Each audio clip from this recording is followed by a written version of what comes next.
There we go. Oh. Wednesday. Let's see. There they are. Everybody coming in? Yeah. Can you believe it's November? I'm happy, but weirded out. Yeah. Are you an month person? Do you like the fall, Yes. the November, October? Me too. Yes, this is my happy time. Yes. But I felt like, I don't know, either I missed fall or it took too long. I don't know. But this year I was just like, I mean, it's still fall, obviously, but I feel like once Halloween is done, then it's like, okay, now we transition into Right. And we're on like a relay race at this point to exactly Thanksgiving, December, New Year's, and then before you know it, yes, 2023. I know. Woohoo. All right, guys. So we'll let you all get in here. Make sure that your cameras are off, that you're on mute. It should automatically do that.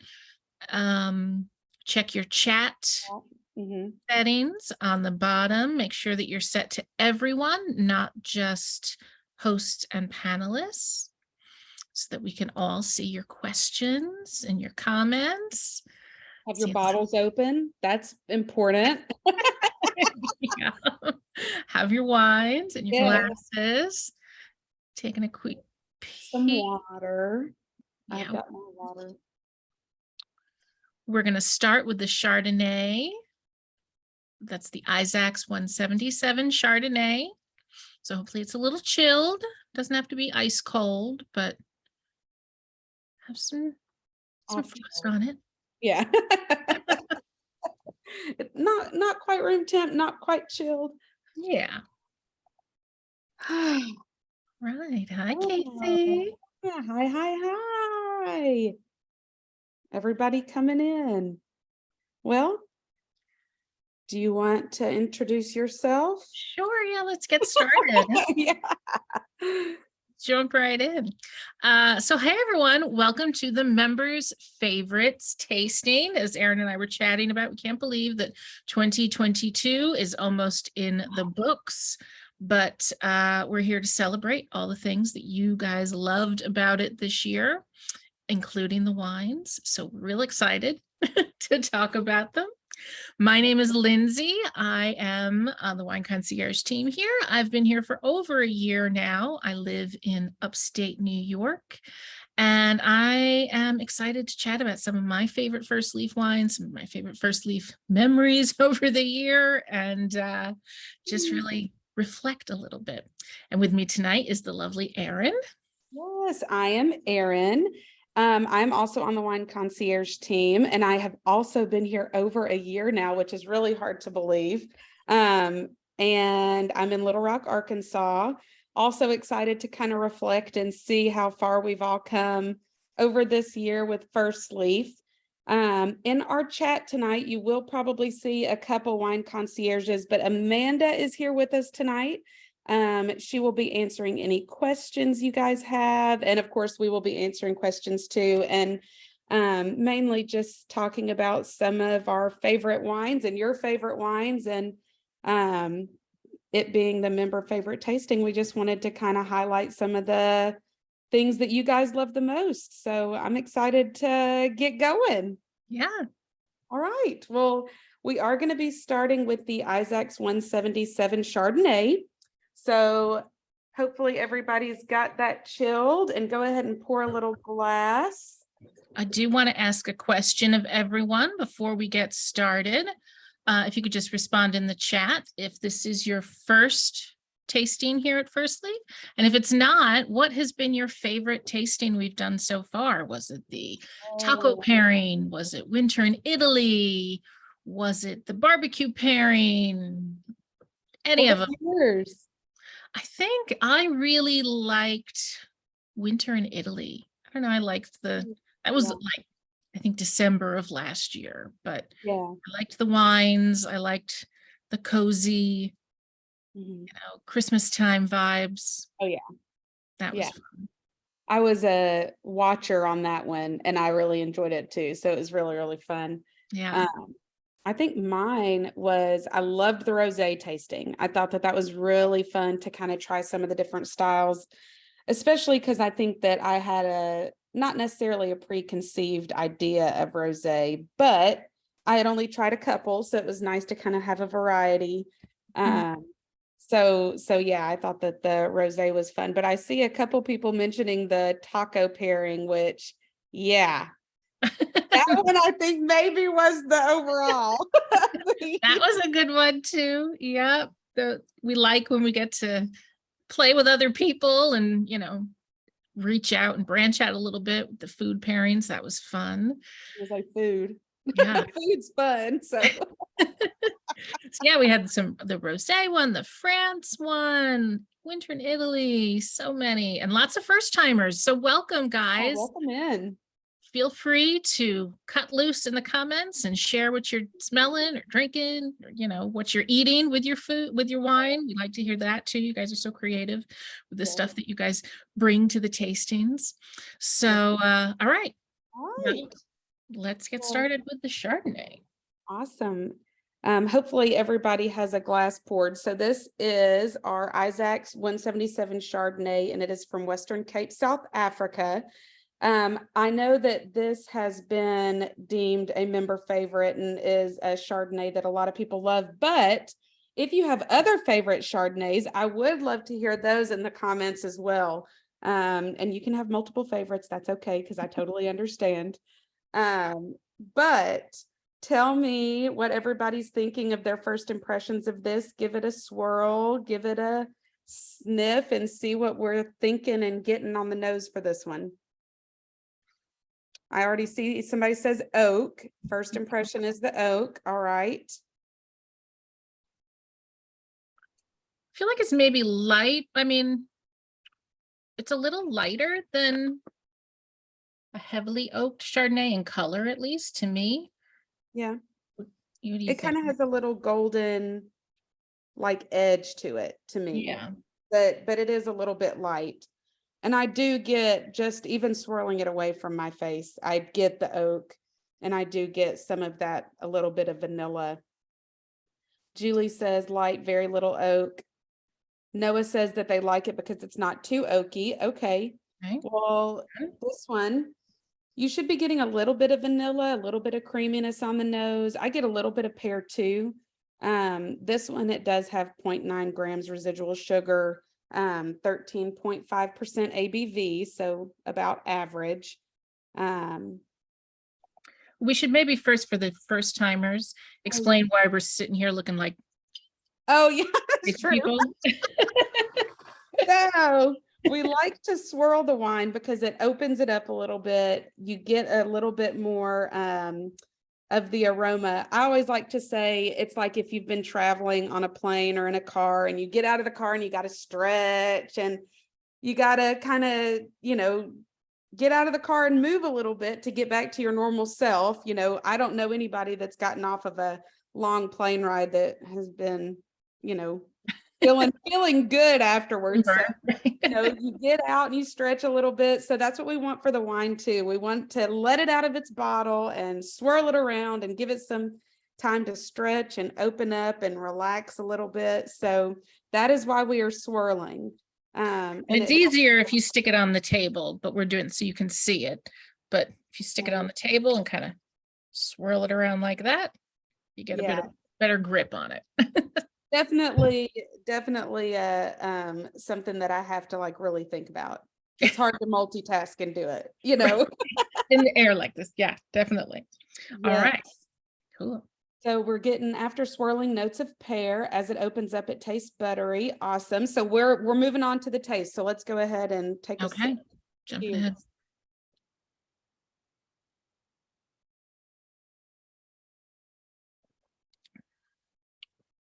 Yes, cheers. Cheers, Haley. I get the buttery. I get a little bit of crispness with it.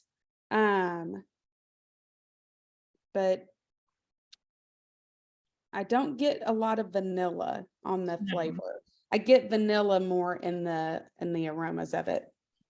Definitely. But they say ripe pear, peaches, cream, those are kind of some of the flavors we should be looking for. Patty said, not a Chardonnay drinker, but I like this. Okay. Patty, what do you Yep. typically drink then if you don't drink Chardonnay? Pear. Less oak. Yeah. Everybody's getting the pear. Patty says she drinks reds. Okay. Well, we'll get to yours There we then. go. Yeah. You're in luck. Yeah. Just the thing. But sometimes, I mean, I feel like when, as we were talking before, as we're entering into these colder months, depending on where you live in the country, very colder months, if you still want to drink a white wine, a Chardonnay is a good one to kind of, stick with in the colder months. It's going to go great with the heavier foods that you're preparing.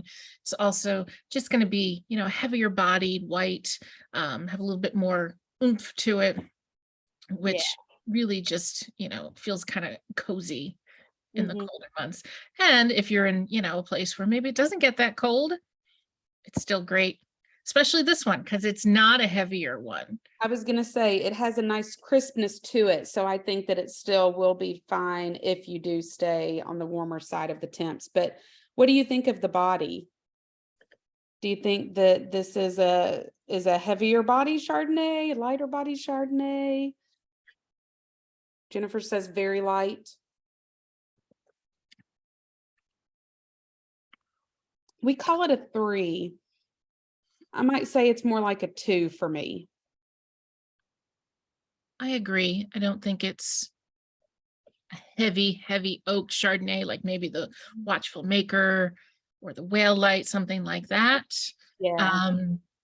But it's, it's above a Pinot Grigio or a Sauvignon Blanc, something. So yeah, I think between 2 and 3. Yeah, and Ashley asked a good question. 3 or 2 out of what? How is the body scaled? So we scale it on a 1 to 5, and 1 being the lightest, 5 being the heaviest.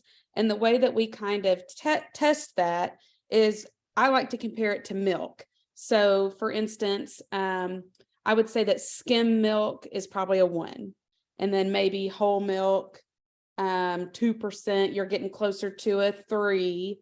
And then heavy cream, half and half, those really rich milks would be that 5, would be that heavier body. So that's kind of how we gauge the body of wine. So for this one, we would say a 2, it's somewhere in between skim and 2% whole milk. It's like 1.75. Yeah, 1.75% milk is kind of where I would say this one is. Definitely. But on that note, acidity. What do you think of the acidity in this one? Well, a good way to judge the acidity, if you guys are saying, what the heck does that mean? Is if you take a sip and then you're going to just tilt your head down and see how long it takes for your mouth to stop salivating. I counted 3. Feels really balanced to me. I taste good acid, but balanced with sweetness. Lauren agrees. All right. So we say, oh, sorry, go ahead, go. No, I was just saying 2. I agree with 2 or 3. Okay. So yeah, I was going to say, they say the acidity is a 2. Yeah. So, yeah, I think 3 mild. Okay. Yeah. So everybody's saying kind of middle ground. 3. It is a little bit more acidic. And I think that's what kind of helps to not make it feel so heavy. Yeah. Is that acidity. And then this one's the kicker. This one's always hard, is the sweetness. What do you think of the sweetness of this one?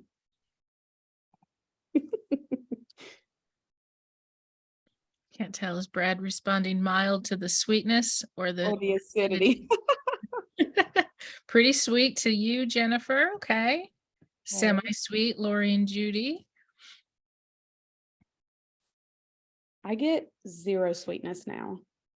When I first took my first sip, I thought maybe I was getting a little bit of fruit forwardness, but I don't get a whole lot. I get maybe a 2. Yeah, agree. I don't get a lot of sweetness at all, which I don't hate. I like that. Yeah. Yeah.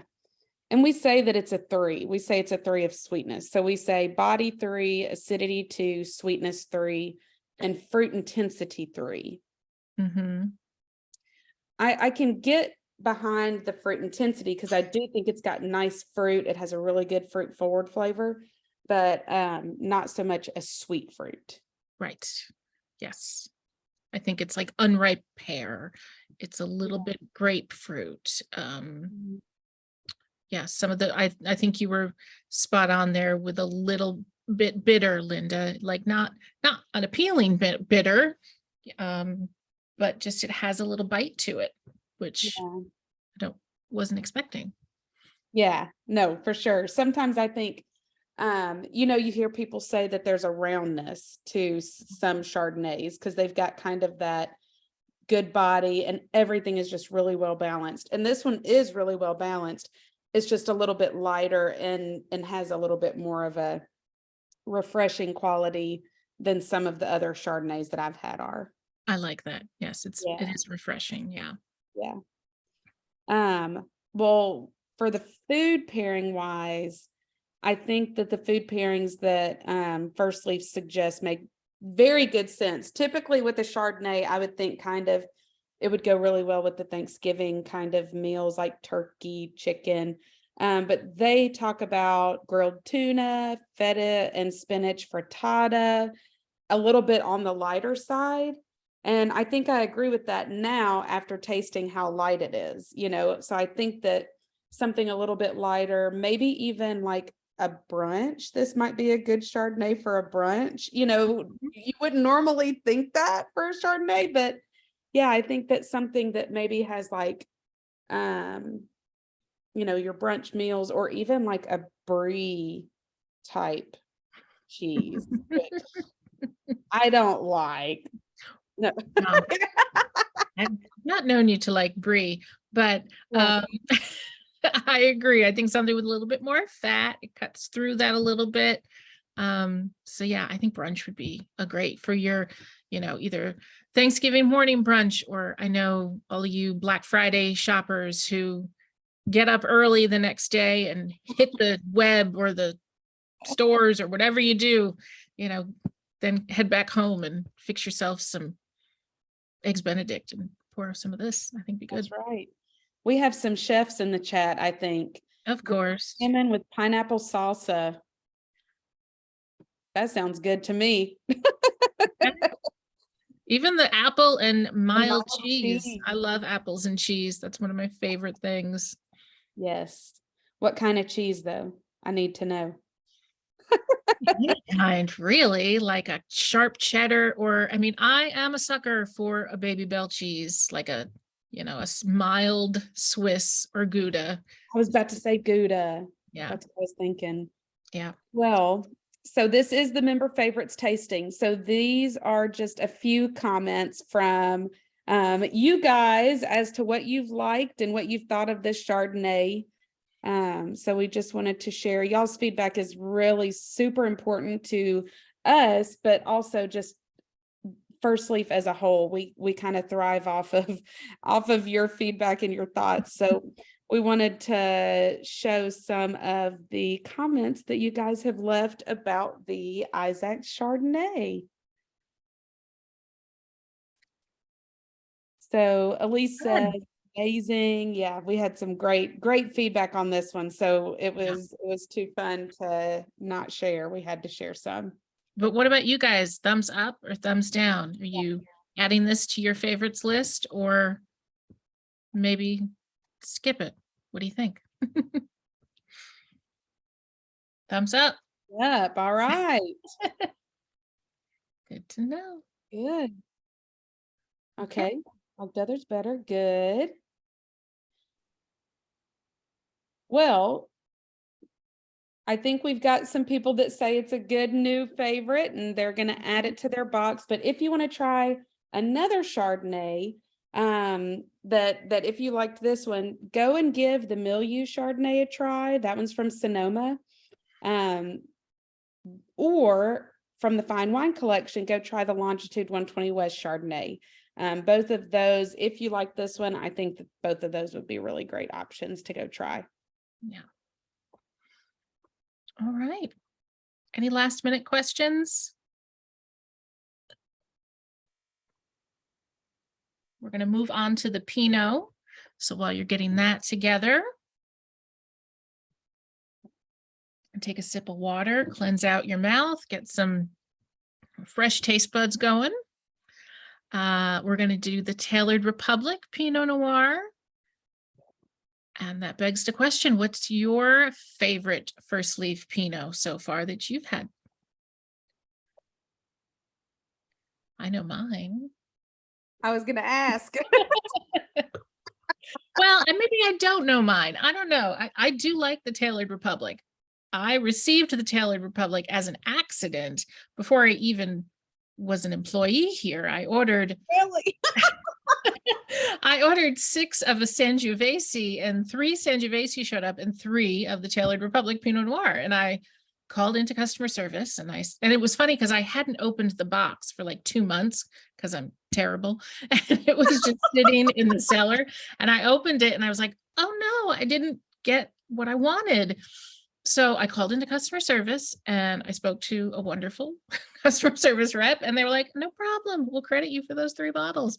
And that was just like, I'm sold. Like, Yeah. 2 months after I purchased something, they were still like, that's okay. I mean, we want to make sure that you guys are right. And I think that's another favorite thing that we have about First Leaf is just how understanding you guys are and how easy it is to deal with the customer service team. I was going to say the customer service team, I take my hat off to them. They are awesome. We have some of the best people working on the member experience customer service team. So yeah, I'm with you. Definitely. All right. So some of the Pinots have been mentioned are the Le Temps.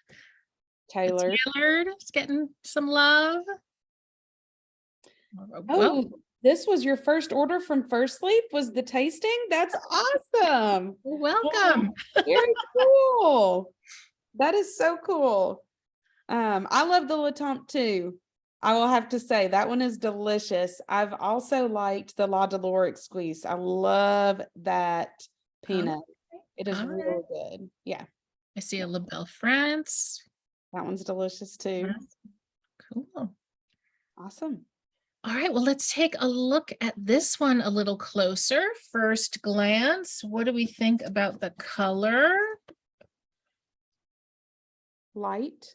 It's light, but it gets kind of tawny towards the edge there. Mm-hmm. Yeah. Pinot is a lighter, thinner skinned grape, so it's not going to give you the same color that you're going to get on, say, a Zinfandel or, a heavier cab. So that's always kind of a good visual clue there when you get that glass put in front of you. What am I drinking? Okay, it's a little lighter, so it's probably maybe in the lighter grape family. And as we give it a swirl, what are you getting a sniff of in there?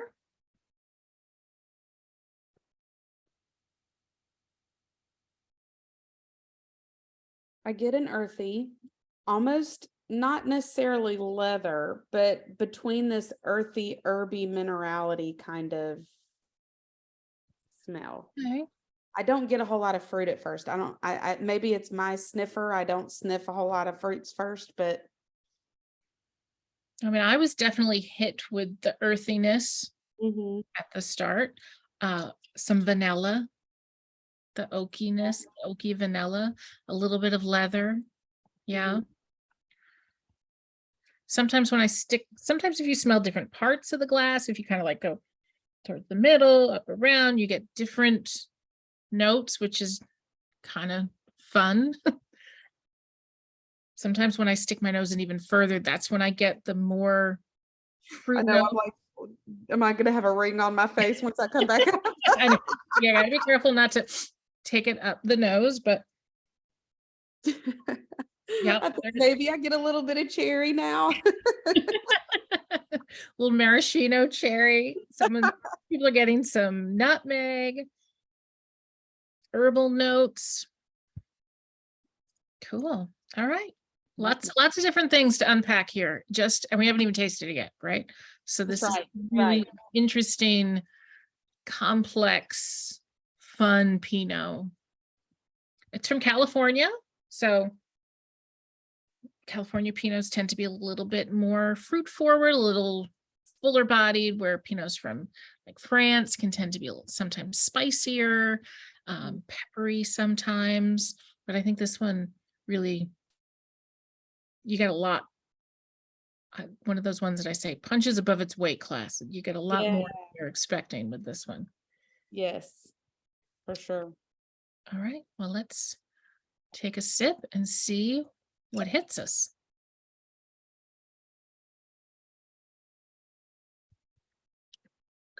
Does it taste like what you thought it would?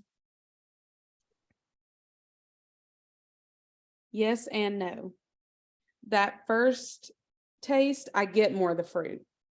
But then as I kind of let it linger around, I get that earthiness. I get the vanilla, a little bit of that herbiness. I think somebody mentioned herb in the comments, and I do kind of get that herbiness now that I've taken a sip.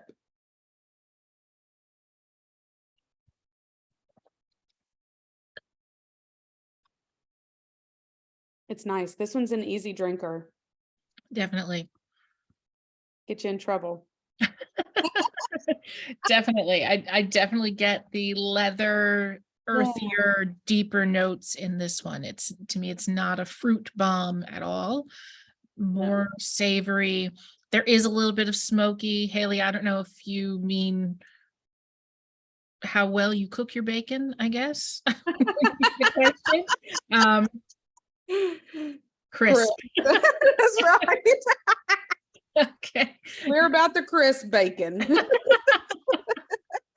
But yeah, that sort of smoky, I don't want to say because it doesn't have a barbecue smoke. It is more of like smoked wood as opposed to smoked meat. You know what I mean? Yes, exactly. That's why I didn't want to say meaty. It definitely has more of that cigar box note to it. Yes, not quite that cedar, but like, I know this is going to sound weird, but like to me, cedar is kind of a bright smoky, where this is more of like a deep smoky. Right. Yeah. Like shoshubi ban. Do you guys know what that is? I don't. It's a Japanese technique where you burn the wood, and they did it, generations ago to preserve wood, especially wood that comes in contact with the ground. Now you see people on HGTV doing it as an art piece, a decor piece. But yeah, I can see that like charred wood. It's really nice though. Yeah. What do we feel about the body on this one? Now that we know our milk scale, where do we think this one falls on it? I think it's definitely a heavy 2%, a light whole. You know what I mean? It's a very good medium body. Yeah. Mouthfeel to me. It's really good. Yeah.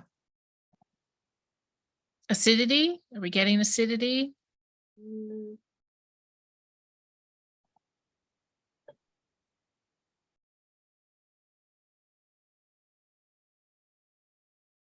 I do. Yeah. About a 3. Yeah. 2. I think the 3 is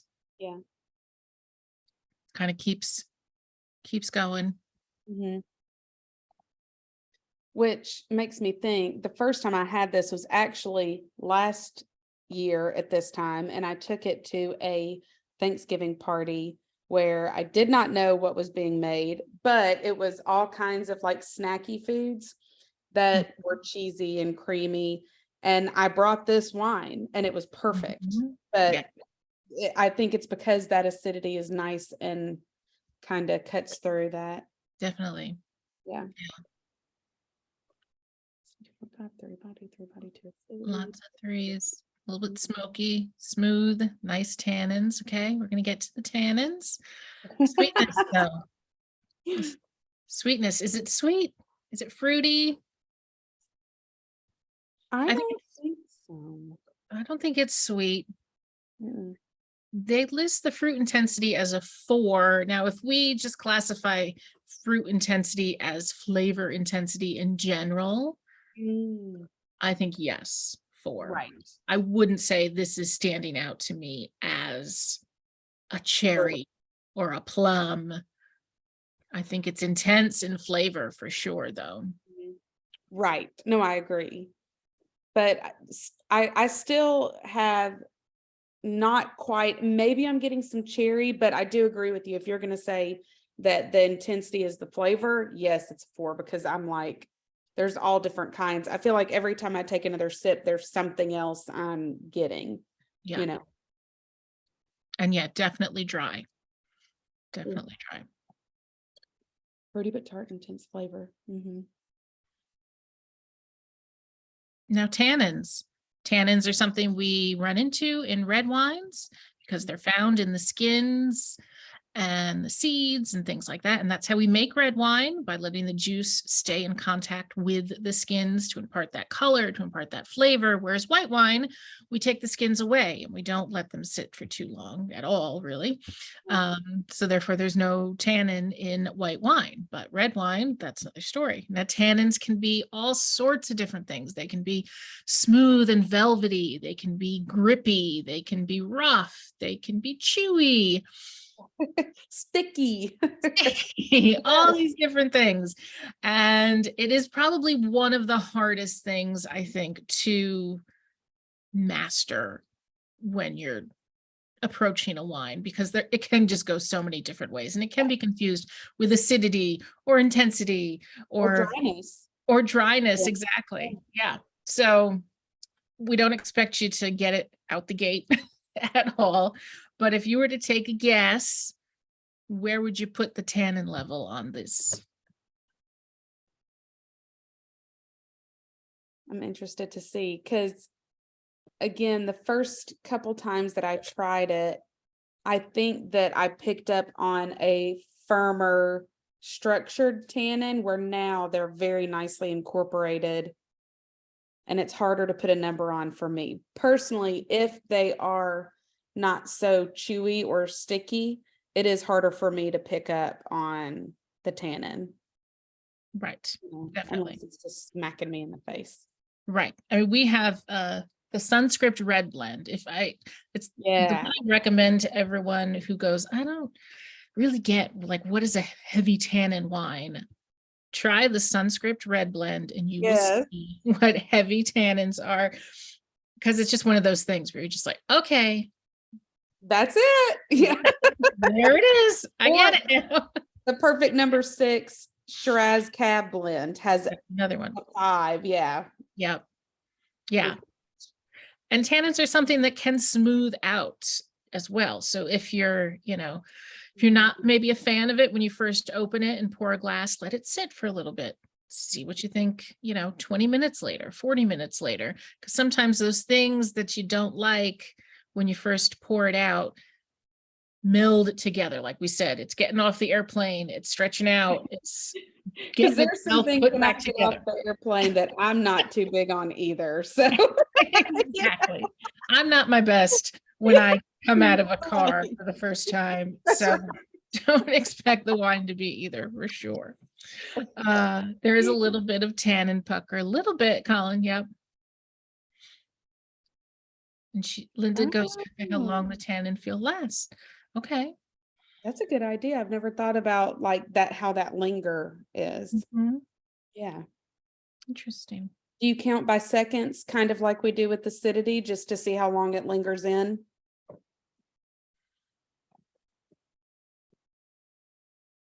Awesome. Okay, cool. Cool. I'm gonna start using that. All right. Well, talked a little bit about food, but not too much. I think the food pairings that we have on the site for this one, I could even expand upon. I think we have roast pork loin, grilled zucchini, pheasant. I mean, I think this would be, like you said, a fantastic charcuterie wine. I think it would go great with a myriad of different flavors. Pinot is the king of Thanksgiving reds. because it doesn't overwhelm your palate with all of the different flavors in it, so you can enjoy all the flavors on your table.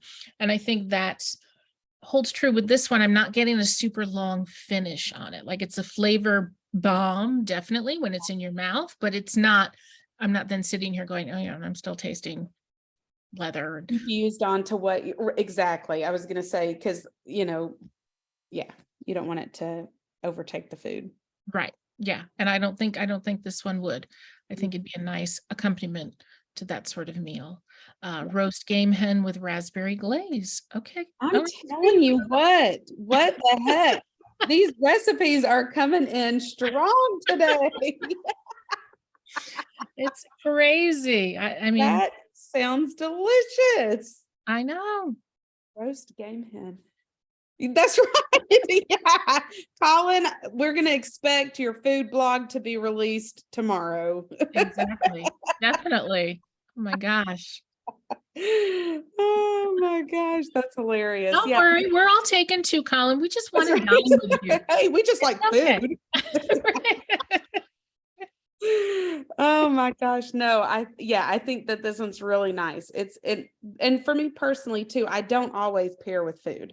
I don't always have a glass of wine to eat with my meal or anything like that. So for me, this one I think is just a good sipper on its own too. If you're having just a drink before you go eat, or if you're cooking with dinner, I think that this one was great too. If you're, if that's kind of the, route you go, if you don't eat and drink, if you just kind of drink while you cook, I think this one's a good one. Agree. Yeah. If you're just watching TV at night, it's a good one. Definitely. Mm-hmm. All right. Well, and the ABV is a little bit higher. So it's about 14.2, not off the charts, but you might want to limit your glasses if you have to work tomorrow. And then we're going to take a look and see what you guys said about this in your comments. I always love reading. I think that I think a lot of times I will have members tell me, oh, I didn't know you could read my comments. I didn't know you could see my ratings. And we can, and we love them. So I really do enjoy scrolling through and kind of reading what everybody thinks. Yep. This Greg thought strong cherry. Mm-hmm. Don't love most Pinots. This was great. It definitely is a bolder Pinot. Yep. And very smooth. Yeah. Great. You guys say it best. I mean, telling you, best copywriters in the biz. Well, I think sometimes too, believe it or not, there are wines in the portfolio that maybe we have not tasted yet. And so I do enjoy going to see the comments and seeing what you guys think. And it helps to base, what I think too. So. Right. Exactly. All right. Well, what do we say? Thumbs up, thumbs down. I say thumbs up. I say also, if you like this one, you might want to check out the Diversi dal Solito Sangiovese. That one is not a Pinot, but it's still on the lighter side. It has a lot of those leather notes. Or in the fine wine collection, check out the Bodegas Viceroyalty Pinot Noir from Chile. That one has kind of a similar earthy, leathery structure. So, we're getting a lot of thumbs up. We Oh. even got a oh, I love it. Perfect. Okay. So good. Y'all like it. That's awesome. Perfect. All right. Well, noted. It's a member's favorite for a reason, right? Exactly. We didn't make them up. That's right. Yeah, exactly. We did pick them based on statistics and what you guys like. So, yeah. That's right. That's right. Well. All right. Well, last sip, a little bit more water. That's right. And then we'll move right along to the Threaded Tale Cab 2018. And I'm very interested to hear what some of your favorite cabs are. This one's I like this one a lot. Yeah, I was gonna say, I'll be honest with you, I like this one a lot. I had a bottle of it over the weekend, I think, or at the end of last week, or something. Yeah. I keep this one in the basement, stocked by the case, because It's a staple. it's It's a a member staple. favorite. Yeah. Like, it's a good cab. Yeah. Watchful Maker. Oh, that's a good one too, though. That I have a couple bottles of the Watchful Maker, Michelle, that I'm just scared to drink, because then I don't have any more bottles. I'll tell you, before I started working here, I ordered a box and I got the Watchful Maker, and it was a Cab Malbec blend. That one was delicious too. So yeah. Yeah. Oh, Lauren says Via de Vigneto. That one's a good one. Oh, Brad says this is one of the favorites. Yep. I'm telling you, this one is just an all-around staple. Yeah. I think So it's a combination of things too. Like, it comes from such a great region, it comes from Lodi, California, which just makes fantastic wines in general. I haven't found something from Lodi that I haven't liked love. yet. Yeah. It's big bodied, it's heavier in tannins, but it's dry, but it's balanced. I mean, we'll get to it. I don't know. Yeah. Once again I here, was gonna say, don't spoil it. Don't spoil it. giving it all away. But I mean, I know, talk about right? this one to everyone so much that it's like, it just rolls, like, you're gonna love it, and this is why. Well, and it's so funny because every time I build an order, I get shocked if they've never had it. And I'm like, you've never had the Threaded Tale? You've got to. This, you have no choice. Exactly. This is going in the order. Yeah, Must have. So yeah, no, totally. definitely. Yeah. So hopefully you've all poured a glass. I sure have. What are your thoughts on the color? What is it? What's the first impressions of the look here?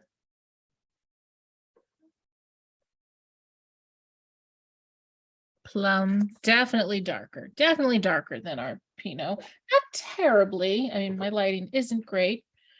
Yeah, I But can still see my stem, but it's definitely dark. Yeah, Colin says dark and dense. Jennifer says dark ruby. Kristen, dark and thick. Absolutely. Yeah. Definitely can see that. This one again is a little bit higher in ABV, 14.5. So careful, but give it a swirl and let's see what we think. Oh, bloodstone. Interesting. What are you getting on the nose? Oak and cherry, I get, vanilla. yeah. This one to me, I definitely get the balance of the fruit and then the savory. Ooh, Michelle says strong raspberry jam. Mm-hmm. Yeah, very much so. Yeah, I just love it. Yeah, I do too. And I think, I will drink a Cabernet any time of year. It really doesn't matter.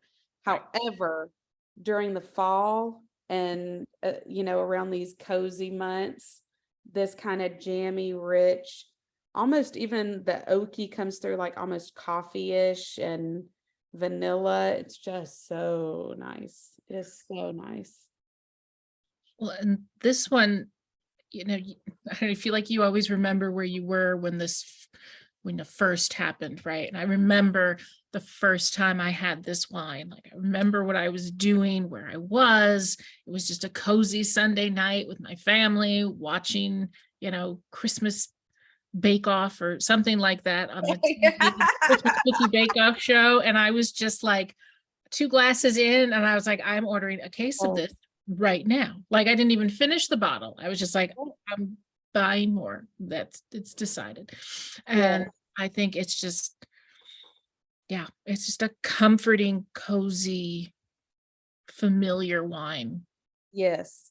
And the thing about it is one of the first things I always ask a new member, or not necessarily a new member, but a new relationship with me, is what's a go-to. And I think this would be, if somebody were to ask me that, I think this is just the go-to. Like anything that's like this, but then expanding out. Yeah, That's definitely. This is sort of the touchstone in at least the First Leaf collection for me. It's like, how does it base off the Threaded Tale from Lodi? And it has to be the Lodi. Yes. So I just did get some of the floral, Brad, as well. Like there's right. like a violet or something note in there too, like a little tertiary. Yeah. And Jennifer mentioned a freshly painted room. And I can see where, like, because sometimes coffee can smell different in different environments. You know, you walk into a coffee shop, that's like caramel coffee. Or if you're making coffee at home, it's a whole different kind of smell of coffee. So I can get where that's kind of that same, you know, kind of smell to it. Woodsy freshness. Yeah. Right, Mhm. right. Well, I think that we're missing out. Everybody, I think, is Else is taking a straight. sip. So We're just reminiscing about our first time having it.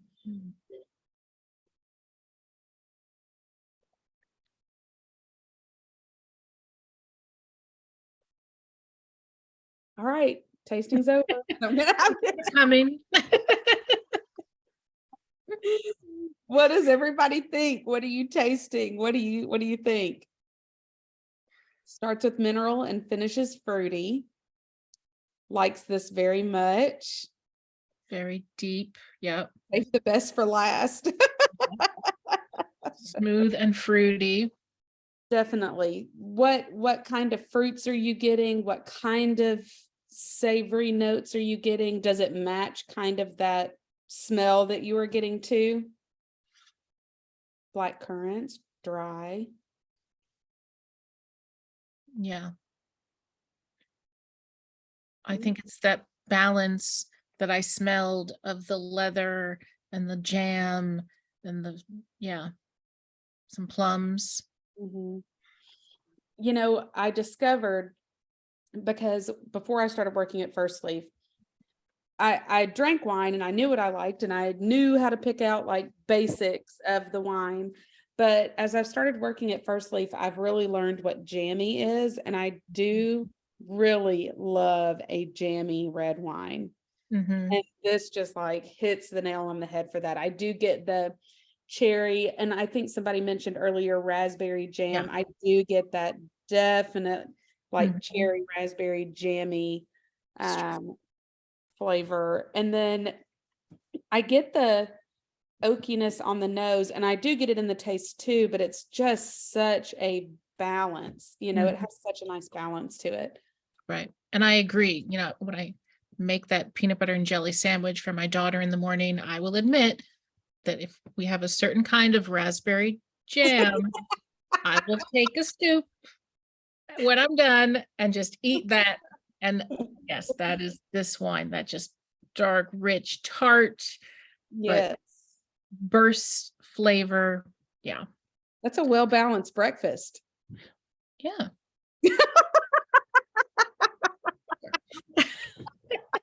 You know, who needs the whole shablam when you can just have the raspberry jam? Hey, sometimes it's all you get in the morning when you're That's right. working and taking the kids to school and making lunches and getting the husband up. And yeah, you gotta, Right, right. sometimes it's just a knife full of raspberry jam to kickstart your morning. That's right. So get serious. What do we think of the body? What do we think of this body milk wise?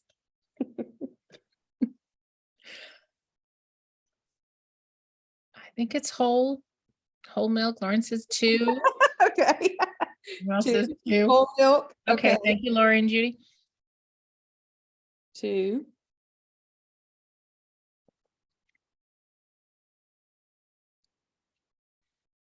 Whole milk. I think for me personally, I do agree with the whole milk.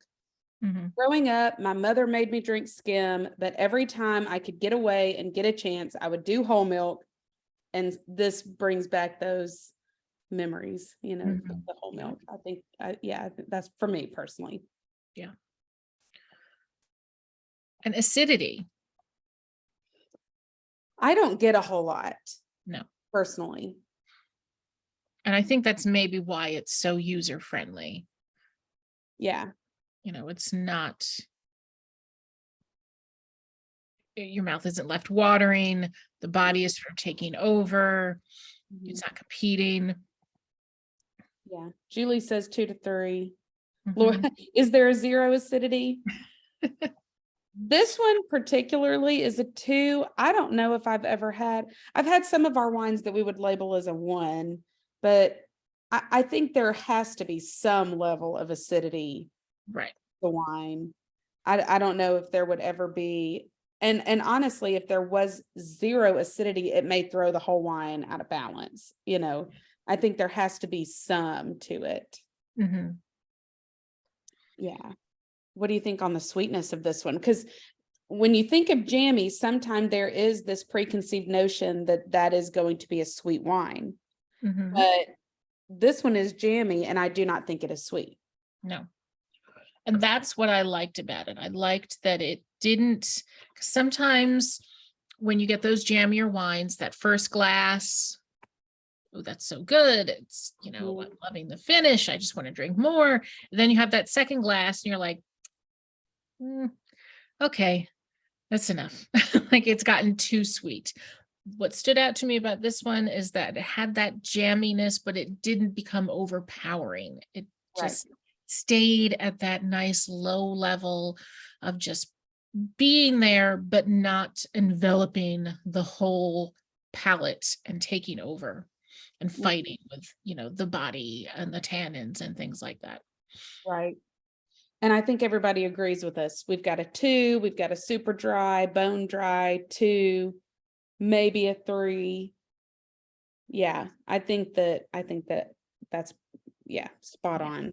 Mhm. Um, Again, another thing that's a little bit difficult. It's jammy, it's dry. Are we getting confused by the tannins or no? Right. But it is dry, but I do get a stronger tannin, and that's hard to differentiate between. But I think if you can separate the tannin from the flavor, you get the dryness on its own too. But what do you think of I think it's got pretty powerful tannins. But they're not over the top where it's just like sticky, but they're definitely present. They definitely linger. If Okay. I were to use Linda's linger scale, I would say probably close to a 4, which is what we label it as. I agree. I feel it on like the roof of my mouth. Mhm. Um, it's not coating my teeth. Yeah. It's definitely sticking around for a little bit. And I think a 4 is pretty spot on. And Linda, your trick worked I'm perfect. telling you, I'm stealing it. I know. Exactly. Stealing it. I like that a lot. Well, because tannins are hard to explain. And I talk about the fuzzy on the teeth, and I've heard people say it's like if you get velvet and you go Mm, backwards on the velvet, that kind of grippiness. So yeah. there's a bunch of different analogies, but it's always hard to kind of pinpoint. And Right. so typically when I'm talking with members, I'll say a couple different analogies, and then one of them will click, and it's because One will. yeah, yeah, And I for think, what would this taste like in a few years? That's a good question. All first leaf wines are designed to be drunk when they arrive at your door. That's, what we want you to do. But I think this one would be a great one to purchase a couple of, stick in the cellar and open up in, 2 years, 3 years, 5 years. I think it would be, a fun experiment to go ahead and see. Mhm. Amanda mentioned as well that the high tannin and alcohol will make it nice to cellar, and she's totally right. There are certain things to look for like that, and that's how you know too that the wine will age really nicely and kind of give you, I think what's fun is to buy 2 of the bottles. So try one now, see what you Mhm. think of it now, and then try it, down the road and say, "Oh my gosh, how did that change? Let me go back to my notes." So that is always super fun to kind of experiment and play with. Cool. Oh, Patty, that's awesome. That is awesome. Very cool, very cool. Patty feels her first leaf membership has elevated her wine experience along with Erin's expertise. So she's She's very grateful. And we're very grateful to have you here. Oh, yeah. Thank you. Lori, That was sweet. yeah. That was sweet to read. Thank you. Lori and Judy are doing a dark chocolate truffle, and they do not recommend it. Okay, should have read the whole comment before I started in. I was gonna say, I was trying to skim it real fast. But good to know. I mean, wine and chocolate doesn't always go together. And this is not obviously. one, I was gonna say, this is not one that we recommend to pair chocolate with. We actually recommend pastas, cheeses, steaks. So Yeah. those really rich, creamy, heavy meats and cheeses and pastas. So Yeah, I think that the chocolate is just going to enhance that dryness. And yeah, it will bring out a bitterness in it. This one doesn't have the notes that are going to really shine when you put it against a piece of chocolate. But it's a fun experiment to do. If you ever have some friends over, take some potato chips, take a piece of fruit, and take a piece of chocolate, see how it kind of makes the wine change. And it's a fun thing to experiment with and see. yeah. It's so funny too. A couple of years back, I read an article about how chocolate has tannins as well. And I won't get into it because I'm not as educated on that part of it, but I know that there is a balance between the tannins in the wine and the tannins in the chocolate that has to be considered too, which can make a big difference. But I again, not as educated on the tannins of chocolate to be able to give much more than that. But Right. But yeah. And I agree, Brad. This is what I call my fireplace snowstorm wine. Like it makes you want to cuddle up in a blanket with a glass and fuzzy socks and spend a nice snowy evening. Yes. Well, I want to see some feedback from this wine from you guys. Yeah, I want let's to see see some of the comments because this one, again, we really do love reading your comments. And so this one I know has some great stuff. Yep, liked it just to drink, but also with steak. Yes, this is one of the good cabs. It's always good. That's what I'm saying. It's a staple, Yep, not. And sometimes the simpler the explanations, the better, because this one just goes beyond words. It's just delicious. Yeah. Very cool. I just love seeing the thoughts of everything. Yeah. And if you like this one, a couple other ones to give a shout out to are Whipstitch Cabernet, also from Lodi, also very similar in structure and body and composition. So yeah, definitely take a look at that one. And then in our fine wine collection, the Gilded Letter Cab, that one is just off the charts. Yeah. I've had both of them and they are both just phenomenal wines. So give them a try if you like this. Like a full-bodied dry cab, you can't go wrong. Jammy but dry, and just the more you sip, the different layers of flavor that come out. So yeah.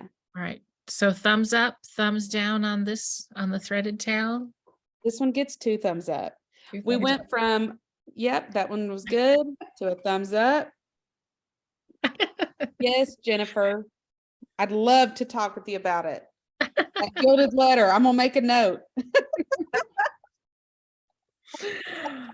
Oh God, getting a lot of thumb and whoa, so many thumbs. I'm telling you, I love it. Well, our last just kind of poll question, just overall, what is your favorite first leaf wine, just in general, out of them all? I'm not even going to ask you because I don't want you to ask me because this is a hard question.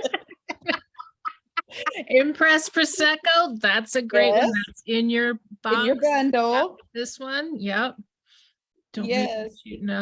Cocoa Petite Syrah. We were talking about that one the other day. We were.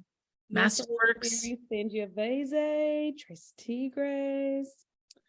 Generala. I'll be honest too. We mentioned the Whipstitch Cab. I love the Whipstitch Petite Syrah too. That one to me is a really nice, full, rich fall wine. Yeah. I loved the Izak's Pinotage last fall, and I've got my bottles set out because it's time again to bring that one out and retry it. See So, doing. Yep. hey, I also have been liking the Composure Shiraz. Yeah, I mean, it's hard.